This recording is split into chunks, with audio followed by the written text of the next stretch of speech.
Hi guys, welcome. This is your Sameer Kohli sir with a fresh lecture of the topic called force. Force को हिंदी में बोलते हैं बल. बल बोल लो, ताकत बोल लो, बट ताकत कुछ और हो जाता है. बल कौन ज्यादा फोर्सफुल है, किसमें ज्यादा बल है. What is a force? तो force is a push. Push का मतलब होता है जब हम किसी चीज को धकेलते हैं. पुश और अ पुल. फोर्स एक तरीके का पुश है या पुल है. जब मैं ये डेफिनेशन कराऊंगा तो मैं उस डेफिनेशन को और ठीक करने की भी कोशिश करूंगा. पहले आपको इस लेवल की डेफिनेशन दूंगा, फिर इस लेवल की डेफिनेशन दूंगा. अब फोर्स इज अ पुश और अ पुल. तो बच्चे ने कहा भैया सिर्फ पुशिंग नहीं है, सिर्फ सिर्फ पुशिंग नहीं है, सिर्फ पुलिंग नहीं है, लिफ्टिंग भी है. जब हम किसी वेट को उठाते हैं, स्ट्रेचिंग भी है, स्ट्रेच बैंड लेके खींचते हैं, ट्विस्टिंग भी है, किसी को मोड़ते हैं, और प्रेसिंग भी है, किसी को जब दबाते हैं, नींबू को जब दबाते हैं. A force is a push और अ पुल विच, ध्यान से देखिएगा, विच कैन, सबसे पहले make a stationary body move. बच्चा बोलेगा make a stationary body move. बिना एग्जाम्पल के साइंस कुछ नहीं है. When we kick a football, तो क्या होता है? Initially at rest it starts moving. चलो जी, पहला एग्जाम्पल दे दिया. Second, can change direction of a moving ball. Can change the direction of moving ball. तो बच्चा कहेगा एग्जाम्पल दो. मैंने कहा लो जी एग्जाम्पल लो. एग्जाम्पल दिया, with help of tennis racket we can change direction of a ball coming towards us. Ball आ रही है, टेनिस रैकेट लिया, बॉल की डायरेक्शन चेंज हो गई. थर्ड एग्जाम्पल और क्या हो सकता है? विच कैन इंक्रीज और decrease speed of a body. एक बंदा चल रहा है, अगर आप उसे पीछे से थोड़ा सा धक्का दो तो उसकी स्पीड बढ़ जाएगी. एक बंदा सामने से आ रहा है, उसे रोकने की कोशिश करो तो उसकी स्पीड कम हो सकती है. अगर रुकेगा नहीं तो उसकी स्पीड कम हो जाएगी. तीन लोग गाड़ी को धक्का दे रहे हैं, आपको लग रहा है वो बेचारे बड़ी मेहनत कर रहे हैं. आप और आपका दोस्त भी धक्का देने लग जाओ तो स्पीड बढ़ जाएगी. अगर आपके तीन दोस्त गाड़ी को धक्का दे रहे हैं तो आप आगे से पीछे धक्का दोगे ताकि उनकी स्पीड कम हो जाए. दोस्ती वही है जहां शरारते हैं. फिर अगला, D can change the shape of body. तो इसका बेस्ट एग्जांपल, अगर सिंपल सा एग्जांपल दूं, तो when we squeeze a lemon, उसकी शेप चेंज हो जाती है. अगर मैं आपको बता पाया हूं तो. और अगर कुछ रह गया मेरे से, स्टार्ट स्टॉप सब आ गया, ए बी सी डी, कोई एक और चीज रह गई, can change the speed, move हो गया. एंड लास्ट पॉइंट जो है, कैन कैन कैन भाई, can stop a moving body. सामने से कोई आ रहा है, अगर हम पूरी ताकत से उसे रोक लें और हमारी ताकत इतनी हो कि तो वो रुक सकता है. इतने में एक बच्चे ने बोला कि सर आपने लिखा है फोर्स इज अ पुश और a pull which can word use करा है, make a stationary body move. जरा दीवार को धक्का देना. विच, दीवार को धक्का दो, दीवार मूव करेगी. दीवार रेस्ट पे है, आप दीवार को धक्का दो, दीवार नहीं मूव करेगी. तो सर आपने यहाँ कैन क्यों लगाया है? आपने गलत वर्ड यूज किया है. Sir can change the direction of a moving body. सामने से चलती हुई गाड़ी आ रही है सर, उसकी डायरेक्शन बदलवा के दिखाना. फिर आपने कैन गलत लगाया है. सर कैन इंक्रीज और decrease the speed of the body. एक ट्रेन आ रही है सामने से, रोक के दिखाना उसकी स्पीड को. आपके पास फोर्स है ना, आप में तो फोर्स है, तो नहीं हो पाएगा. Can change the shape of the body. Sir मैं लोहे का एक बॉल देता हूं, उसकी शेप चेंज करके दिखाओ अपने हाथों से. नहीं. Can stop a moving body. सामने से ना एक वो भागता हुआ आ रहा है सांड, उसको रोक के दिखाना. नहीं रुकेगा, क्योंकि मेरे पास उतनी फोर्स नहीं है. जरूरी नहीं है कि हमारे पास हर बार उतनी फोर्स हो कि चीजों को जैसा हम चाहें वैसा कर लें. मैं कहूं दीवार चलने लग जा, तो नहीं. तो ये डिपेंड करता है कि फोर्स का मैग्नीट्यूड कितना है। मैं मर्सिडीज खरीदना चाहता हूं, बट अभी मेरे पास मर्सिडीज खरीदना चाहता हूं, मर्सिडीज खरीदने के लिए पैसे चाहिए होते हैं, बट अभी मेरे पास उतने पैसे नहीं है कि मैं मर्सिडीज को खरीद सकूं। तो सर फोर्स ये कर तो सकती है, बट हर बार करेगी इसकी कोई गारंटी नहीं है। उसके लिए एक अच्छा वर्ड यूज करो, फोर्स इज अ पुश और a pull which tends to, कर सकता है, make a stationary body move, change the direction of a moving ball, change, increase or decrease the speed of a ball, change the shape of the body, stop a moving body. So these are the 5 impacts a force can make. These are the 5 impacts force can make. अब जरा ध्यान से देखना, कहीं पे एक book पड़ी है ऐसे करके, अगर ये बुक भारी हो टेबल से, सपोज करो ये बुक टेबल से भारी हो, तो ये टेबल टूट जाएगी। इसी पे 400 किलो का कोई बंदा रख दो तो टेबल टूट जाएगी, नहीं टूट रही। तो ध्यान से देखना, इस केस में this is a book lying stationary on a table, book is at rest. तो क्या हो रही है, बुक अपने वेट की वजह से एक फोर्स लगा रही है नीचे की तरफ, बट हाथ क्या, टेबल भी उतनी फोर्स लगा रही है, तो वो रेस्ट पे है। तो एक फोर्स ऊपर से नीचे लग रही है इस पे, और एक फोर्स नीचे से ऊपर लग रही है। अगर नीचे से ऊपर वाली फोर्स ज्यादा होती तो ये उछल पड़ता, अगर नीचे से ऊपर वाली फोर्स ज्यादा है तो चीज उछल जाती है, बट ये बुक उछल नहीं रही। एक फोर्स इस पे इस डायरेक्शन से लग रही है, एक फोर्स इस पे इस डायरेक्शन से लग रही है। अगर लेफ्ट टू राइट वाली ज्यादा होती तो बुक इस तरफ मूव करती, और अगर राइट टू लेफ्ट वाली फोर्स ज्यादा होती तो बुक इस तरफ मूव करती। बट बुक मूव नहीं कर रही क्योंकि उसमें फोर्स चारों डायरेक्शन से लग तो रही है, बट रिजल्टेंट फोर्स जो है वो 0 है। तो इस प्रकार की फोर्स को बोलते हैं बैलेंस्ड फोर्स। इस प्रकार की फोर्स को क्या बोलते हैं, बैलेंस्ड फोर्स। इसकी डेफिनेशन ढंग से लिख लेना, if the resultant of all forces acting on a body is 0, it is under action of balanced force। मैं चाहूं तो पहले ही डेफिनेशन लिख सकता हूं, नहीं, साथ साथ लिखो, साथ साथ मुझे पॉज करो और साथ साथ अपने नोट्स बनाओ। These notes are very important. If the resultant of all the forces acting on a body, ध्यान से देख लीजिए, if the resultant of all the forces acting on a body is 0, then the forces are called balanced force। इसमें एक बात याद रख लेना, the body never moves। आप गाड़ी को धक्का लगा रहे हो पीछे से आगे, पीछे से आगे, और आपका दोस्त धक्का लगा रहा है आगे से पीछे, तो गाड़ी is in the influence of balanced force. आप दीवार को धक्का लगा रहे हो, example, when we push a wall, तो जितना फोर्स हम वॉल पे लगाते हैं, वॉल भी उतना ही फोर्स हम पे लगाती है।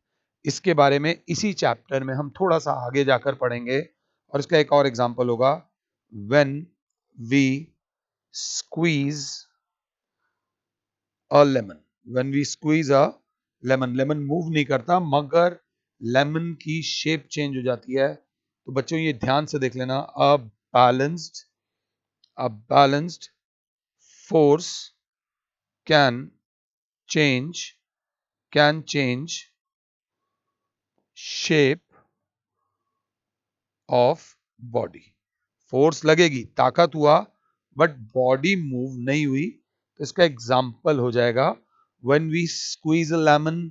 When we squeeze a lemon, lemon की जगह आ जाएगा लेमन बलून। कर लो, एक गुब्बारे को दबाने की कोशिश करो तो उसकी भी शेप चेंज हो जाती है। किसी का मुंह ऐसे दबाने की कोशिश करो, ऐसे नाक ऊपर नीचे करने की कोशिश करो, all these are called balanced forces.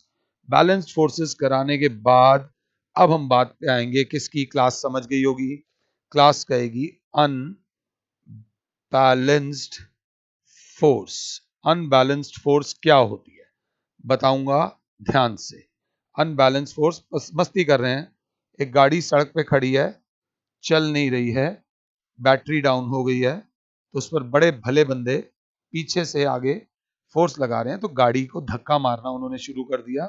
जितनी फोर्स गाड़ी का वेट नीचे लग रहा था उतनी फोर्स नीचे से ऊपर लग रही थी, तो जमीन का कोई लेना देना नहीं, बट यहाँ लेफ्ट टू राइट ज्यादा फोर्स लग रही है। This force is called unbalanced force if the resultant of forces acting on a body is not zero, it is under the influence of unbalanced force। यार आज पापा डांटेंगे, तो बच्चे ने कहा कोई बात नहीं, मैं मम्मी को कह दूंगा, मम्मी पापा को मना लेंगी। That is a balanced force. यार आज ना मैं फेल हो गया, 20 में से 1 नंबर आया है, तो आज मम्मी भी डांटेंगी, पापा भी डांटेंगे। That is called an unbalanced force. इसका एग्जांपल होगा when we push a car from one direction, it is under the action of balanced force. तो अगर अच्छा बच्चा बैठा होगा तो बच्चा बोलेगा it brings body in motion. मतलब जितने भी फोर्स के बाकी के चारों काम थे, ये चारों काम, ये जो शुरू का फर्स्ट ए बी सी और लास्ट वाला, ये सब अनबैलेंस्ड फोर्स के एक्शन में होता है। बॉडी को चलाने में अनबैलेंस फोर्स चाहिए, चलती हुई बॉडी को रोकने में अनबैलेंस फोर्स चाहिए, चलती हुई बॉडी को स्पीड को कम या ज्यादा करने में अनबैलेंस फोर्स चाहिए, और अगर कोई बॉडी आई है उसकी डायरेक्शन चेंज करनी है तो वहां पर भी अनबैलेंस्ड फोर्स चाहिए। ये बात याद रख लेना। This is under the action of unbalanced force. But वो कराने से पहले 2-3 बंदों से जरा ध्यान से देख लेना। अगर किसी को चलाना है, किसी को मूव कराना है, किसी को स्टॉप कराना है, किसी को फास्ट करना है, किसी को स्लो करना है, किसी को डाइवर्ट करना है, तो हर बार आपको क्या लगानी पड़ेगी? फोर्स। और अगर आपके फोर्स का magnitude is sufficient, then impact of force will be seen। impact of force will be seen। अगर भाई गाड़ी लेने के लिए पैसा चाहिए, अगर आप ये बोलोगे पैसों से गाड़ी आती है तो गलत है। पर्याप्त मात्रा में अगर आपके पास पैसे हैं जितने की वो गाड़ी है, तो गाड़ी आप पैसों से खरीद सकते हो। इन वर्ड्स को ध्यान से सुनना बहुत बहुत ज्यादा इंपॉर्टेंट है। सही मैग्नीट्यूड, अगर सही magnitude of force is present, then all these impacts will take place. बच्चा कहेगा सारे इंपैक्ट जो आपने लिखवाए येलो में, वो सारे फोर्स के लिखवाए हैं। ये सारी जो थी अनबैलेंस्ड फोर्स का इंपैक्ट है। और एक और सर, बैलेंस्ड फोर्स भी किसी माँ का बच्चा है, इसमें होगा चेंज द शेप। अगर किसी बॉडी की शेप चेंज करनी है तो फोर्स के बारे में पढ़ाने से पहले मैंने कहा एक फोर्स ऐसी होती है जो 24/7 काम करती है, हर जगह काम करती है। ध्यान दे लेना, एक फोर्स कैसी है ध्यान से देखना, मैं जो कहना चाह रहा हूं, एक सेकेंड। एक फोर्स ऐसी होती है जो 24/7 24 घंटे लगती है और stops one body from moving over another body. तो स्टॉप वाला काम एक फोर्स 24 घंटे करती है। दैट फोर्स इज कॉल्ड, आपने 8th में थोड़ा सा पड़ा होगा, that is called force of friction. इसको बोलते हैं फोर्स ऑफ फ्रिक्शन। थोड़ा सा ध्यान से देख लेना, what is force of friction, या कुछ जगहों पे बोलते हैं फ्रिक्शनल फोर्स। थोड़ा सा पढ़ते हैं तो is that force which stops a body from moving over another body। ये बात याद रख लेना। एग्जाम्पल, ऐसी रोड पे चलना आसान है या ऐसी रोड पे चलना आसान है? ध्यान से देखिएगा। तो बचा गएगा इसके ऊपर। तो बेसिकली फ्रिक्शन अपने बारे में खुद ही बता देती है, it is due to roughness in between the surfaces in contact. आपको एक बात बताता हूं, एक डेवलप्ड कंट्री की खास बात क्या होती है? एक डेवलप्ड कंट्री की खास बात होती है उसकी सड़कें। उसकी सड़कें, जब आप बाहर जाते हो ना, इंडिया से बाहर कहीं जाते हो यार, वहां की सड़कें देखता, सड़कें वहां की ऑलमोस्ट फ्लैट होती हैं, बनी हुई होती हैं। सड़कें फ्लैट होने से क्या होता है, एक गाड़ी को उस सरफेस के ऊपर ट्रैवल करना इजी हो जाता है। हमारी कंट्री में अभी भी कई ऐसी जगहें हैं जहां तक सड़कें नहीं बनी हुई, और अगर सड़कें नहीं बनी हुई तो वहां पहुंचना मुश्किल है, और अगर वहां पहुंचना मुश्किल है तो वहां किसी सामान का पहुंचाना भी मुश्किल है। तो जरूरत का सामान जो शहरों में जल्दी ट्रैवल कर जाता है, कहीं से भी आ जाता है, वो वहां उन जगहों पे नहीं जा सकता। अगर गांव और शहरों को कंपेयर किया जाए ना, तो गांव जीने के लिए 4 गुना बेहतर है शहरों से, बट वहां का जीना थोड़ा सा संघर्ष वाला होता है, मेहनत वाला होता है, क्योंकि वहां पर चीजें आसानी से नहीं मिलती, क्योंकि गांव में आमतौर पे सड़कें डेवलप नहीं, मतलब सड़कें बनी नहीं होती, जिस वजह से एक चीज का आने से जाना बड़ा मुश्किल हो जाता है। तो अब हमारा देश तभी तरक्की करेगा जब देश के कोने कोने में सड़कें बन जाएंगी। सड़कें बनने से ये होगा, we will be able to travel from one place to another in a very short period of time. ये बहुत ज्यादा जरूरी है। पहले आगरा जाने में 7-8 घंटे लगते थे, एक टाइम हुआ करता था। फिर इन्होंने एक हाईवे बनाया, वहां 4 घंटे लगते थे। फिर इन्होंने एक्सप्रेस वे बनाया, एक्सप्रेस वे में 2 से ढाई घंटे में आप आगरा पहुंच जाते हो। So that is very important. तो अब एक सरफेस के ऊपर चलने के लिए उस सरफेस का स्मूथ होना जरूरी है, क्योंकि हर सरफेस के ऊपर एक फोर्स होती है, that is called frictional force.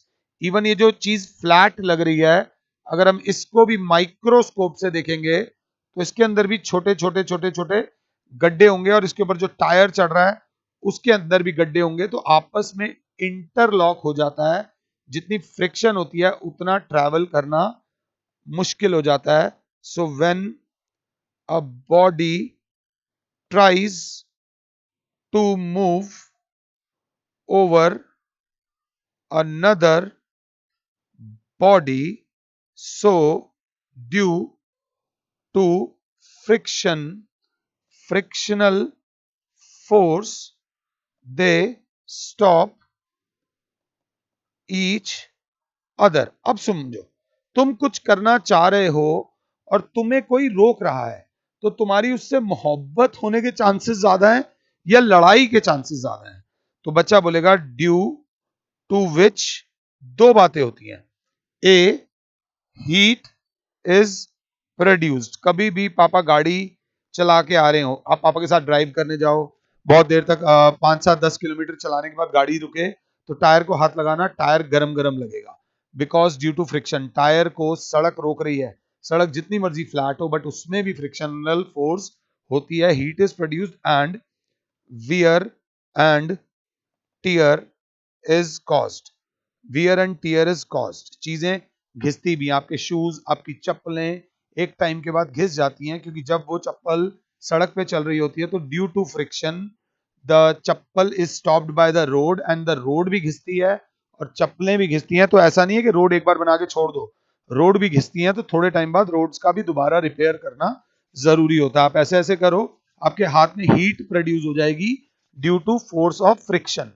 अब आपको ऐसा नहीं कि फ्रिक्शन बुरी चीज है, अगर इस चीज को समझ लेना, पहले एक बात note, there there is no surface without friction. ये बात याद रख लेना। बच्चा बोलेगा बर्फ, बर्फ पे तो फ्रिक्शन होती ही नहीं, बिल्कुल फिसल जाते हैं, आराम से मूव करते हैं। इवन बर्फ पे भी फ्रिक्शन होती है, हालांकि बहुत कम होती है। आप कैरम बोर्ड लो, काफी टाइम से कैरम बोर्ड खेल रहे हो, बट वो गीटियां मूव नहीं कर रही, तो आप पाउडर डालते हो टू रिड्यूस फ्रिक्शन। आपके अंडर आर्म्स में कई बार रैशेस पड़ जाते हैं। रैशेस क्यों पड़ जाते हैं? क्योंकि एक सरफेस दूसरी सरफेस के ऊपर मूव करने की कोशिश करती है, तो ये रैशेस हटाने के लिए आप पाउडर डालते हो। पाउडर डालने से फ्रिक्शन कम कर देते हो आप अपनी बॉडी के मूविंग पार्ट्स में। So there is no surface without friction, ये याद रख लेना। And if there would be any surface without friction, अगर कोई ऐसी जगह होगी जहां पर फ्रिक्शन नहीं होगी, then one body will move over other body indefinitely, कभी रुकेगी नहीं, क्योंकि कोई उसे रोक ही नहीं रहा। ब्रेक्स जो लगती हैं गाड़ी में, वो ब्रेक्स और टायर के बीच में भी फ्रिक्शन बनती है, फ्रिक्शन की वजह से रुकती है। अगर फ्रिक्शन नहीं होगी तो जितनी मर्जी ब्रेक लगा लो, गाड़ी कभी भी नहीं रुकेगी। तो एक बात हमेशा याद रख लेना, जब भी आप चलते हो, जब भी आप चलते हो, मूव करते हो, उड़ते हो, तैरते हो, हर जगह फ्रिक्शन होती है। फ्रिक्शन जो होती है, फ्रिक्शन ऑफ सॉलिड की सॉलिड में is maximum than friction of solid की लिक्विड में, और it is more than in friction of solid की गैस में। हवा में भी फ्रिक्शन होती है। जब ये स्काई डाइवर्स ऊपर से गिरते हैं तो एयर रेजिस्टेंस बोलते हैं, एयर फ्रिक्शन बोलते हैं। जो हवा में जब हम चलते हैं तो हमारे कपड़े, स्पेशल सूट्स पहने जाते हैं स्काई डाइवर्स द्वारा। तो दुनिया में ऐसी कोई भी जगह नहीं है जहां पर फ्रिक्शन नहीं होती। फ्रिक्शन को रिड्यूस कैसे करें? How to reduce friction. तो हाउ टू रिड्यूस फ्रिक्शन में एक तो एग्जांपल लिख लेना, by oiling, by greasing, by lubricating. अगर आप साइकिल चलाते हो तो साइकिल को 2 3 4 महीने बाद आप लुब्रिकेट करते होगे, उसमें पाउडर लगाते होगे, ये सब चीजें आपको पता होगा, बाय पाउडरिंग, ये एटसेट्रा। एंड एक बात याद रख लेना, friction is a necessary evil. Friction होनी जरूरी है। Friction is a necessary evil. अगर फ्रिक्शन नहीं होगी तो कोई भी बॉडी, एक बॉडी के ऊपर अगर एक बार चल जाए तो रुकेगी नहीं, हम बॉडी को रोक नहीं पाएंगे। सपोज हम एक फुटबॉल को किक करते हैं पूरी जान लगा के, तो वो फुटबॉल मूव करती है, करते करते करते करते कभी तो जाकर रुकती है, तो उसको जो रोकता है वो होता है फोर्स ऑफ फ्रिक्शन। ये बात याद रख लेना, इस चीज को बहुत ध्यान से देखना। दूसरी बात, एक नॉर्मल बात है, which body is healthy body? जरा बताइए कौन सी बॉडी हेल्दी बॉडी है? तो ऑब्वियसली बच्चे बोलेंगे this body looks a little healthy and this body looks a little more fat. Fat होने की वजह से पता है क्या होता है? आमतौर पे हम लोगों को आलस आता है। आलस इसलिए नहीं होता कि सारे मोटे आलसी होते हैं, नहीं। एक वो मोटे डांसर भी थे, बहुत अच्छा डांस करते थे, अब तो उन्होंने भी वेट लूज कर लिया है। फैट से आलस नहीं आता, फैट से मूव करना मुश्किल हो जाता है। मतलब आप जितने मर्जी एक्टिव हो, मगर आपके लिए मूव करना मुश्किल हो जाता है। अब मैं जिस उम्र में हूं, मैं मोटा हो गया हूं, तो जब मैं लेसेस, शू लेसेस बांधने लगता हूं, कुछ करता हूं, तो movements are not very easy. एक छोटा बच्चा 10 बार लेसेस बांध लेगा, 10 बार ऊपर नीचे चढ़ जाएगा, मेरे को 10 बार चढ़ मैं भी जाऊंगा, बट कहीं ना कहीं मेरे लिए थोड़ा मुश्किल होगा। तो कहीं ना कहीं वेट का मूवमेंट से लेना देना है। वेट जितना मास हमारा ज्यादा होगा, उतना हमारे लिए मूव करने में दिक्कत आएगी। भारी चीज लेकर, प्लीज मेरी बात समझना, आप किसी को ये बोलोगे भाई जाके वो 20 किलो की चीज सर पे उठा के लेकर आइयो, या किसी को बोलोगे यार वो 1 किलो की चीज मेरे लिए लेता हुआ आइयो, कौन सी चीज आसान है? 20 किलो की चीज लाना मुश्किल है। तो एक और चीज होती है, एक और नाम होता है जिसको बोलते हैं इनर्शिया। इनर्शिया कुछ नहीं होता, मास का दूसरा नाम होता है, जिसको फिजिक्स में क्या बोलते हैं, is the property of a body to resist. Resist का मतलब होता है मना करना। कोई भी मैं बात बोल रहा हूं, तुम वो बात मान ही नहीं रहे। टू रेजिस्ट, अगर आपके पापा या मम्मी आपकी कोई भी बात नहीं मानते, तो आज इंग्लिश में यूज करना, पापा हर बात पे आप मेरे को रेजिस्ट करते हो। रेजिस्टेंस वर्ड एक बहुत इंपॉर्टेंट है, किसी को मना करना। अभी के अभी मुझे पॉज करो, गूगल करो रेजिस्ट का मतलब, what is the meaning of resisting. Resisting मतलब रोकना। यार हर चीज में तू रेजिस्टेंस देता है, तेरी तो हर बार की यार ये वाली बात होती है। तो inertia is a property of a body to resist any change in its state of rest. अब एक मोटा आदमी लेटा हुआ है, आराम से सो रहा है, तुम उसको चल चल चल यार जल्दी चल, कहीं चलना है, तो विल ही बी हैप्पी? या पतला आदमी लेटा हुआ है, तो उसको तुम बोलो चल चल चल चलना है, किसके लिए आसान है? मोटे आदमी के लिए मुश्किल है। मोटे आदमी के लिए मुश्किल है क्योंकि उसका मास ज्यादा है। और एक मोटा आदमी चले जा रहा है, चले जा रहा है, चले जा रहा है, चले जा रहा है, एकदम चलते चलते से रुक जा यार, रुक जा, अब चल। तो उसके चलते हुए बंदे को भी रोकना मुश्किल है। तो inertia is a property of a body to resist any change in its state of rest or in uniform motion।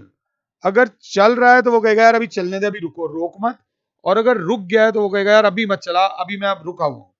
इस फिनोमिना को बोलते हैं इनर्शिया। बेसिकली मास का दूसरा नाम जो होता है वो होता है इनर्शिया। और इनर्शिया ये बोलता है कि अगर मैं रेस्ट पे हूं ना भाई, तो मुझे रेस्ट पे रहने दे, और अगर मैं मूव कर रहा हूं तो मुझे मूव करने दे, रोक मत। अब मैं उठ के चल लिया हूं। कभी भी ये बात याद रखना, आप में से कुछ बच्चों के पेरेंट्स बहुत आपकी फिटनेस का ध्यान रख रहे होंगे, आपका वेट का ध्यान रखते होंगे कि वेट ना बढ़ जाए। वेट बढ़ने से आलस बढ़ता है, इंसान रेस्ट पे आ जाता है। तो एक्चुअली में मास का दूसरा नाम जो है इनर्शिया है। और इनर्शिया की वजह से अगर बॉडी रेस्ट पे है तो रेस्ट पे रहना चाहती है, और अगर मोशन में है तो मोशन में रहना चाहती है। इसको बोलते हैं inertia. It is a scalar quantity, और इसकी एस आई यूनिट, जो मास की यूनिट होती है, वो इसकी एस आई यूनिट है किलोग्राम या केजी। What is inertia? अगर मैं समझा पाया हूं, मास का दूसरा नाम जो है दैट इज इनर्शिया। ये बातें अगर दोनों समझ आई हो, तो इन द नेक्स्ट लेक्चर हम आपको कराएंगे Newton's first law of motion. उसके बाद कराएंगे Newton's second law of motion, तगड़ा लॉ है। फिर कराएंगे Newton's third law of motion. ये तीनों laws of motion are very important. कहीं ना कहीं एक प्यारा सा वर्ड आएगा आपकी लाइफ में, that will be called momentum. कहीं ना कहीं एक और प्यारा वर्ड आएगा आपकी लाइफ में, rate of change, rate of change in momentum. कहीं ना कहीं आपकी लाइफ में एक वर्ड आएगा, a law of conservation of momentum. चलती हुई बस से कूदो तो गिर जाते हो, ये तो पता है, बट क्यों गिर जाते हो नेक्स्ट लेक्चर के बाद पता चल जाएगा। बहुत सारे एक्सपेरिमेंट्स हैं रियल लाइफ के जो हम डिस्कस करेंगे, एंड दिस चैप्टर इज बहुत ज्यादा इंटरेस्टिंग। मैंने अभी आपको इंट्रोडक्शन कराई है force and laws of motion की, बट उसके लिए अगर आपने फर्स्ट चैप्टर मोशन ढंग से किया है तो ही आपको इस चैप्टर में काफी चीजें आसान लगेंगी। In the next lecture I will see you guys. फिलहाल के लिए your Sameer sir is saying you good bye, God bless all, जय माता।